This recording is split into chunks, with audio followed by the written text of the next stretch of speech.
je m'appelle Louis-Karim Nebati, je suis acteur. J'ai commencé mon travail d'apprentissage de ce métier dans une troupe de théâtre à Arras, où j'ai passé mon enfance, dans le Pas-de-Calais. Ça s'appelait Les 400 coups et j'ai fait ma première pièce de Shakespeare, Le songe d'une nuit d'été. J'avais le rôle de Snug, premier pas, première rencontre avec le public. Ensuite, je me suis dit, faut partir à la capitale, garçon. J'ai fait du stop, j'avais 50 balles et mon sac et mes rêves plein la tête. Et puis, je suis rentré au cours Florent. 3 ans après, j'ai eu la classe libre et j'ai aussi eu la chance d'être auditionné par Raymond Aquaviva qui m'avait remarqué. Et là, ainsi, j'ai fait ma première tournée de théâtre professionnelle et à 23 ans, j'ai commencé à gagner de l'argent et vivre de ce métier et de continuer ainsi. Et c'était une aventure formidable jusqu'à maintenant. Est-ce que tu penses, je rebondis, est-ce que tu penses qu'il faut venir à Paris pour travailler dans ce métier? Bah, je veux dire, si il y a un terrain de combat, tu veux être boxeur, c'est mieux d'être sur le ring qu'être en périphérie dans le public pour combattre, quoi. Donc, tout est centralisé, hein. Je veux dire que les contacts, les rencontres, les auditions, elles sont pas à Neuilly ou à Marseille. Ça peut arriver, hein, bien sûr, bien entendu, mais je veux dire, quand tu démarres ton métier, déjà, c'est pas les auditions, c'est apprendre comme un plombier ou un menuisier ou un pilote, c'est essayer d'apprendre un peu de choses, quoi, de se connaître un peu, de connaître son instrument. Donc, je pense que c'est à Paris qu'on fait aussi les rencontres, le réseau social. On crée, aller voir les copains jouer, les copines jouer, rencontrer des gens, boire un café spontané avec des gens. Enfin, il n'y a pas que l'enceinte de l'école, il y a tout ce qui est périphérique autour. Donc, je pense que c'est quand même relativement, même absolument important d'être sur Paris, me semble-t-il. Ouais. Alors, ma première question, qu'est-ce que tu trouves le plus facile et qu'est-ce que tu trouves le plus difficile dans ce métier? Oh, euh... bah, je vais commencer par le plus difficile. C'est après je pense que pour la majorité des actrices, acteurs, c'est d'en faire un métier, justement. C'est ça le plus difficile parce que ça dépend pas que de soi. C'est aussi le regard de l'autre. C'est aussi plein de concours de circonstances. Donc, le plus difficile est d'en vivre. Moi, j'ai eu cette chance de démarrer jeune et que ça se pérennise, quoi. Je veux dire, pendant des décades, parce que j'ai payé mon loyer qu'avec ça et mes crédits quand j'étais pauvre. Bon, bref. Et le plus difficile aussi, dirais-je, c'est de pouvoir trouver des rôles dans lesquels on va pouvoir s'exprimer pleinement. Comme un peintre, il a besoin de plein de couleurs. Si on lui propose que du monochrome, il va dire merde, fait chier. Donc, en vivre, certes, c'est déjà c'est un pourcentage très, très réduit, mais on ne va pas parler statistiques. Et puis ensuite, à l'intérieur du fait d'en vivre, dans cet espace-là, c'est de trouver des choses qui te permettent d'avancer dans ton art. C'est-à-dire, comme un peintre, il ne va pas jouer toujours les mêmes couleurs, toujours le même décor, il ne va pas peindre toujours le même panorama, il aura besoin d'une palette d'expression. Donc, c'est ça peut-être le plus difficile. Maintenant, le plus facile, je sais pas ce que ça veut dire facile, dans le sens où après, quand tu aimes ton boulot, je veux dire, c'est tellement facile de se lever le matin pour aller faire. Voilà, ça c'est facile, c'est de se lever le matin très tôt, parfois pour aller euh, vivre de sa passion et de partager avec ses partenaires cette ambiance de décor, que ce soit sur scène ou que ce soit devant une caméra. Je veux dire, ça c'est facile, quoi. Je veux dire, c'est une vie facile. C'est une vie quand ça fonctionne. Je veux dire, c'est une vie extrêmement jouissive et facile. Bien sûr, il n'y a pas du tout de difficulté, quoi. Enfin, j'en vois pas dans le sens, la difficulté après, elle est dans technique, elle est plein de choses comme ça, mais ça facilite plein de choses, quoi, quand ça fonctionne. Et est-ce que tu as un agent? Oui, bien sûr. Ouais. C'est toujours le même? Non, j'en ai eu plein, moi. Non, bah parce que c'est un parcours sur 30 piges, quoi. Donc, naturellement, on change parce qu'on évolue et puis on a d'autres aspirations. Parfois, ça ne matche pas, parfois, ça matche. Ça fait partie du jeu, ça. Voilà. Et si tu te rencontrais donc, au tout début, quand tu avais 17 ans, et donc il y a 30 ans, c'est quoi les conseils que tu te donnerais qui t'auraient aidé? Je dirais, change rien, continue avec ta passion. C'est surtout la passion, l'envie, le désir, la non-peur, quoi. De se dire, je pars sur un terrain complètement inconnu, mais je peux planter plein de graines dedans, puis après on verra si ça pousse ou pas. Mais c'est d'y aller. Donc je garderai cette même, je dirais, vas-y, t'as bien fait, quoi. Voilà, parce que finalement, t'es toujours là et puis tu vis de ce boulot. Voilà. Ouais, je dirais pas des grandes phrases, hein, je dirais simplement, sois heureux de tenter l'aventure. Sois déjà heureux de ça parce que c'est quand même déjà un passeport de liberté d'avoir déjà une passion et de se dire, je vais pas faire 8 heures dans un boulot tous les jours qui me plaît pas. C'est une chance incroyable déjà d'avoir cette nature de penser autre chose que le paradigme qu'on nous installe, c'est-à-dire l'école, un diplôme et un travail fantastique et un salaire de merde pour après se faire virer. Bon, moi j'avais déjà conscience quand je viens d'un milieu ouvrier de beaucoup de choses qui n'allaient pas dans la liberté du temps et d'espace des gens. Ils sont obligés de se faire chier. Puis il y en a, ils ont tout mon respect parce que moi, je serais incapable. Je l'ai fait, j'ai fait plein de petits jobs. Mais là, enfin, se dire à un gamin qui démarre, fonce, vas-y, quoi. Même si on te dit non, tes parents, tout ça, bah, tant pis, tu vas quand même, quoi. Tu essaies de faire ton truc, quoi. Parce que ça dépend que de toi, en vérité, quelque part, tu vois. Donc, je dirais, vas-y, apprends ton boulot, va pas faire des auditions tout de suite. Mais là, je prends l'exemple sur moi, c'est facile. Là, tu as fait beaucoup d'études? Comment? Tu as fait beaucoup d'études? À quel niveau? Non, en tant que comédien, est-ce que tu as travaillé beaucoup ton outil? Tu as fait beaucoup de cours? J'ai jamais arrêté. J'ai toujours aimé aller en cours. Toujours, j'ai jamais arrêté. D'ailleurs, j'ai repris à 33 ans quand tout allait bien. J'ai vendu mon bel appartement à Montmartre. Et je me suis dit, tiens, je parle pas bien anglais.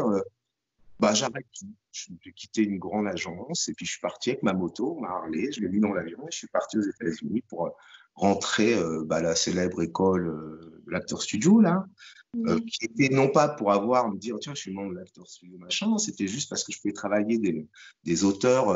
Moi, j'aime bien les auteurs comme Tony Kushner ou les anciens, Tennessee Williams en anglais, Ibsen, tout ça. J'ai eu la chance d'y goûter et d'être sur scène là-bas, quoi. Je veux dire, et d'apprendre, retourner à l'école très tardivement. Donc, j'ai jamais arrêté ça d'apprendre. Et j'ai besoin de l'école, moi, parfois. J'ai besoin un peu de ça. Je suis un peu scolaire aussi, un petit peu. Et c'est comment l'Actor Studio? Je crois je crois qu'il faut y aller pour voir ce que c'est, parce qu'il y a beaucoup de fantasmes là-dessus. C'est comme il y a beaucoup de fantasmes sur les grandes écoles ou les écoles dites célèbres, machin. Mais c'est surtout à l'intérieur trouver une simplicité d'approche, de réapprendre plein de trucs, de se réinventer. Et là, il y a vraiment les bons coachs pour ça. Ouais, ouais. Là, je me suis éclaté comme un fou, quoi, parce que c'est très industrialisé dans le sens, ça me plaît, ça aussi. Il y a une économie de marché, donc on prépare aussi à Bon, est-ce que tu trouves qu'il y a une grande différence entre la méthode d'apprentissage à la française, on va dire, et celle américaine? C'est un peu la préparation de l'acteur. Ça va être vraiment un peu démago ce que je dis, mais ça dépend vraiment de ce que tu vas chercher toi, quoi. C'est très personnel. Maintenant, dans le cadre en lui-même, elles sont vachement. J'aime pas dire si je disais ils sont vachement pros, ça supposerait qu'on ne soit pas ici. Non, c'est des cultures différentes. C'est des cultures très différentes. C'est-à-dire qu'on prépare vraiment à l'industrie. On te dit attention, il y a un côté très winner, très positif, machin, qui est un petit peu saoulant parfois.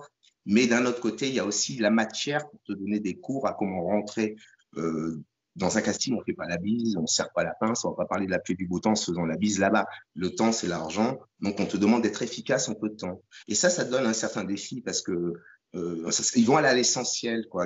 Les cours vont être vraiment très, très, très pointilleux, très à différents niveaux, quoi. Et ça, c'est très discipliné dans le sens, mais en même temps très fou aussi. Mais il y a un côté, on voit que c'est sérieux. On voit, attends, on n'a pas de temps à perdre, il faut gagner là. Il y a un côté que j'aime bien, ce côté-là, c'est motivant, c'est très différent d'ici. Il y a des très belles choses ici. D'ailleurs, c'est ici que j'ai surtout appris. Après, on se complète, on va chercher ailleurs d'autres. Combien de temps aux États-Unis? 5 ans, mais sans rentrer. Donc 3 ans sans rentrer, sans mettre un pied, parce que je me suis incrusté là-bas. Mais d'abord, parce que je voulais pas faire de casting, c'était très important pour moi. Comme j'ai fait quand je suis arrivé au cours Florent, c'est 4 ans sans casting, quoi. Tant que je sens pas un peu un truc, une prise de confiance aussi, vraiment à l'aise dans mon corps pour aller explorer différents trucs, non, pas de casting. Donc là, les trucs sont venus tout seuls, comme un peu en France. J'ai une question comme ça, mais tu parlais anglais avant d'y aller? No, I didn't, but I started talking English step by step, and then it started being, non, non, mais c'est parce qu'en fait, j'ai eu la chance parce que je voulais pas rencontrer de Français. Et j'ai donc rencontré des gens extraordinaires. Immersion, c'est ça? Ouais. Puis des copines surtout, quoi. Surtout ça aussi, ça aide. L'amour, ça aide. En plus, c'était des vraies histoires d'amour. J'en avais plus en France. J'en avais plus du tout depuis longtemps. des belles aventures. Mais là, j'ai l'impression que j'ai revécu des choses de gamin du cours Florent, quoi. Je me suis revu plonger 15 ans en arrière avec cette même dynamique de se dire, tiens, il y a des champs nouveaux à explorer, il y a des gens nouveaux à rencontrer. Et puis, donc, dans ce cas-là, les Américains sont très accueillants. Si on ne joue pas le français, genre je sais tout, je ne sais quoi, je parle de clichés, quoi. Mais si on arrive dans n'importe quel pays, juste qu'on veut rencontrer les gens, c'est juste magique à ce niveau-là, l'humain. Il y a des connexions de la 5G qui fait qu'il y a des surprises qui arrivent, et plus l'amour en plus. Bon, t'es en Amérique, tu bouffes du barbecue, on te comprend pas, mais on t'aime et t'aime. C'est quand même pas mal, non? Pour commencer à réapprendre son métier d'acteur, de l'alimenter, tu vois. Donc, je pouvais pas rentrer, non, c'était pas possible. On m'a oublié ici, mais j'avais économisé pas mal d'argent grâce au cachet, qui me permettait d'avoir 3 ans devant moi, tranquille. Et un comédien qui démarre, on va dire qui sort de l'école, donc qui se sent déjà, qui a pris un peu de confiance, qu'est-ce que tu lui conseilles de faire pour commencer à travailler? Est-ce que tu aurais des idées, des choses que tu as faites toi, que tu pourrais transmettre? Alors, je sais pas, il y a des choses que j'ai pu faire moi, mais c'est pas des règles générales, donc je sais pas si... Non, non, mais c'est pour ça que chacun a son parcours et c'est ça qui est intéressant.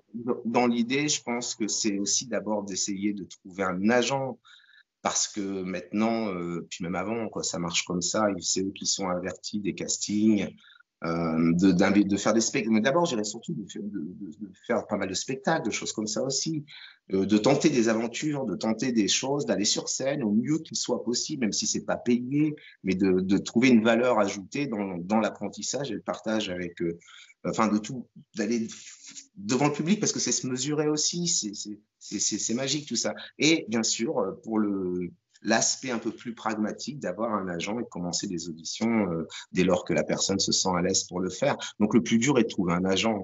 Ça, ouais. Après, je ne sais pas comment ça se passe maintenant, mais s'ils se déplacent pour aller encore dans les cours, maintenant, ça se passe beaucoup par Internet. Donc, aussi de créer quelque chose sur online de manière à montrer un peu ce qu'on fait. Alors, pas des showreels à balancer partout parce que c'est terrible. Moi, je l'ai fait, ces conneries-là, quoi. Après, tu te dis, mec, vas-y doucement, quoi. Mais, ouais. Tu veux dire aller avec les bandes démo? Ouais, aussi. Bah ouais, mais à l'époque, on n'était pas sur le net, hein, parce qu'il n'existait pas déjà d'une, donc ça calme. Hein.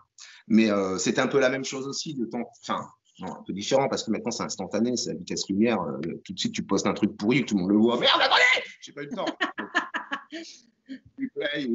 Non, on se verra demain. Tant pis, s'envoyer. Donc, il y a les mollos avec ça, mais essayer de quand même. En fait, c'est d'exister, quoi. Mais les moyens, ils sont tellement multiples et variables, et variés aussi. Ouais, je pense plus au côté pratique d'avoir un agent, mais un agent qui prend toi, pas un mec qui va te mettre parce qu'elle a besoin d'une liste, et puis parce que maintenant ils en ont 30, 40, puis même avant, quoi. Mais bon, voilà. Le tout, c'est que les castings puissent te voir, peut-être les contacter, faire des courts-circuits, les contacter. J'ai pas jamais été très bon, moi, pour le fait de me vendre. Donc, j'ai pas trop de conseils à donner, mais surtout de croire à quelque chose qui soit un peu fou, quoi. Voilà. Si tu avais, alors ma dernière question, si tu rencontrais ton acteur préféré, ça serait quoi les 3 questions que tu lui poserais? Je n'ai pas réfléchi à ça quand je vous posais des questions avant. En fait, il y a des gens, des acteurs, franchement, même certains, tu vois, là j'en ai découvert un, c'est Ivan, comment, dans American Horror Story. American Horror Story, you got it, yeah, you got my accent. Et ben, le mec, j'ai envie de lui dire, putain, comment t'as préparé tes personnages? C'est souvent ça qui me vient comme question. Comment t'as fait pour arriver à cette émotion-là? Si c'était Brando, quand on voit sa joue qui bouge, là, tellement il est pris, tu sais, dans pareil, quand Duval lui apprend la mort de son fils, donc, et Caprio dans un truc, Jack Nicholson, que j'ai revu dans une scène formidable. J'ai tellement de trucs à leur demander comment ils ont fait, quoi, parce qu'on cherche tout ça, avoir un corps purement vrai. C'est-à-dire, moi, ce que j'aime bien, c'est les gens. Tu vois, la Ténie dans La Reine Margot, elle a un moment où tu la vois snapper et juste, ça te, elle te fait monter les frissons. Elle est. C'est un peu c'est juste, hein, c'est un peu genre de truc quand on a donné comme émotion aux gens, quoi, tu vois. Ouais. Alors peut-être on y arrive un petit peu, enfin je vais pas me comparer non plus, parce que la comparaison là-dessus, elle sert à rien en plus. Ce sont de grandes stars, de grands artistes, je préfère dire ces stars défaut par voie de conséquence, Ah mais ouais. c'est extrêmement généreux dans l'émotion humaine. Je veux dire, quand on voit DiCaprio, quand l'œil, rien que son œil, quand ça pleure, ou quand c'est la rage, enfin, quand je vois ma Ah non, fille. mais je crois qu'il y avait je sais plus quel film, j'avais dû mettre genre au moins 50 fois retour, juste pour voir où est-ce qu'il était passé. C'est Où ce est-ce qui qu'il allait m'arrive. à l'intérieur de soi, où est-ce qu'il était passé. Je m'étais dit, non, c'est pas possible. Incroyable, je remets. Voilà, Hein. c'est exactement ce genre de questions qui sont très naïves en même temps. Mais c'est des questions que, après, quand on travaille. Alors, j'ai eu cette chance à l'Acteur Studio d'avoir des personnages qu'on t'offre, que j'aimerais voir en vrai, hein, Mm. mais que tu peux expérimenter parce que c'est plus simple. Il n'y a pas d'enjeu économique, il n'y a pas de bankable. Donc, tu peux toucher à des émotions fortes et que tu dis, si je pouvais avoir des castings qui me permettaient d'avoir ce moment-là donné, ou de faire des, mais c'est à moi de le faire aussi, donc il n'y a pas toujours la matière en casting, donc c'est en cours que j'ai eu plus de matière, même si après j'étais premier rôle pendant 7 ans, donc ça donne une certaine liberté aussi, puis de jouer un docteur qui était en prime time, puis c'est arrivé 2 fois numéro 1, donc c'est cool, tu as une liberté, tu es un docteur, enfin, tu es un gamin qui joue à Zorro, quoi. Et ce que j'aime là-bas, c'est que dans les films d'action, Superman, Batman, ils seront aussi bons qu'un psychopathe à la Kevin Spacey, que j'adore. Qui vont jouer. Donc c'est ça, ce que j'aime, c'est comme si les anciens acteurs français, cette capacité à être plein de personnages tout en étant sincère à chaque fois, quoi. Ah ouais, Et ce que cool. j'aime chez les acteurs, mais j'aime pas comparer les Français et les Anglais, parce que le théâtre de Shakespeare compagnie, c'est de voir des Anthony Hopkins, ces mecs-là, par exemple, tu as l'impression de la pointe de leurs cheveux jusqu'à l'orteil, il n'y a pas d'ego. C'est le personnage, il n'y a pas d'ego.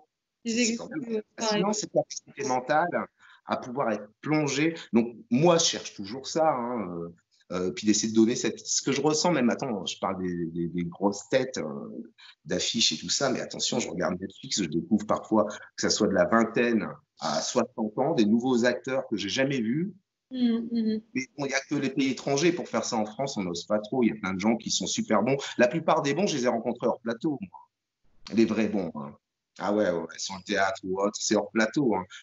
Et bien sûr que les très bons aussi sont sur le plateau, ils gagnent leur vie avec. Je les ai rencontrés hors plateau.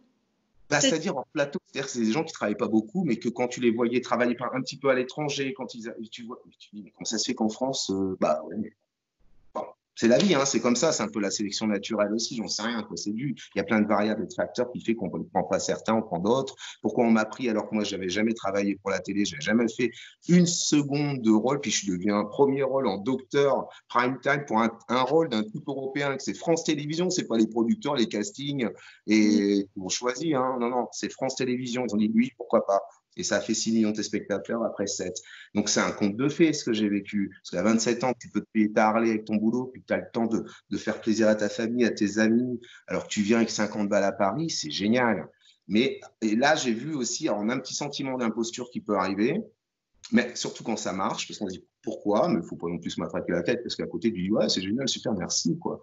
Mais à côté, j'ai vu beaucoup d'acteurs aussi en se promenant un petit peu à l'étranger, quoi, c'est intéressant, qui étaient français, qui jouent un peu au Québec, d'autres c'était voilà. Tu te dis putain, pourquoi ils sont pas ici, quoi. Voilà. Pourquoi on les prend pas. Donc ça, c'est des interrogations qu'on ne sait pas pourquoi. Donc voilà, je pense que c'est un métier qui est fait de tellement. Il n'y a pas de règles, il n'y a pas d'école, quoi. Maintenant, c'est la course au casting, la course a existé. Donc moi, quand je vois les mecs sur Netflix ou Amazon dans plein de séries et que je les connaissais pas, qu'ils aient 20 ans ou 60 ans, les actrices aussi que je découvre, tu tombes amoureux de ces actrices tellement elles sont vraies, vraies dans leur personnage. Je sais pas ce qu'elles sont dans la vie et ça, quelque part, je m'en moque. J'ai pas besoin de les voir sur Instagram en train de se lever le matin. Je m'en fous.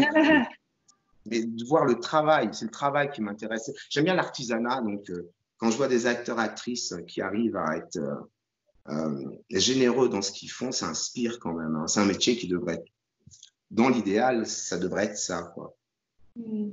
Ça l'est un peu, hein, quand même, heureusement. Ouais, ça l'est même bien. Mais il faut savoir, voilà le conseil que je donnerais peut-être, si je devais donner un conseil, si on peut appeler ça comme ça, une idée ou une voie de réflexion plutôt, ce serait de ne pas avoir peur de regarder à l'étranger aussi, si ça va pas trop bien ici. Parce que c'est un petit milieu, hein, tu vois, je vais pas en faire une critique, j'ai pas, mais il y a un truc très français, quoi, très copain-copine, très hiérarchisé de spermatographie, je ne sais quoi. Il y a d'autres endroits, on va plus essayer de te regarder, de te connaître, quoi. D'accord. Voilà, en gros, mais il y a plein de trucs il y a plein de trucs à vivre. Voilà, pour ceux qui démarrent, qui disent à fond, qui se posent pas trop de questions. De toute façon, l'avenir n'existe pas. Ça, c'est, ouais, le gars, il a décrété, il a décrété. Donc, voilà. Je Ok. construis l'avenir. Bah, écoute, merci beaucoup, Louis-Karim. Merci. Un plaisir, Merci vraiment. beaucoup à toi. Merci pour ton interview. My pleasure. Ciao. C'était cool. Merci.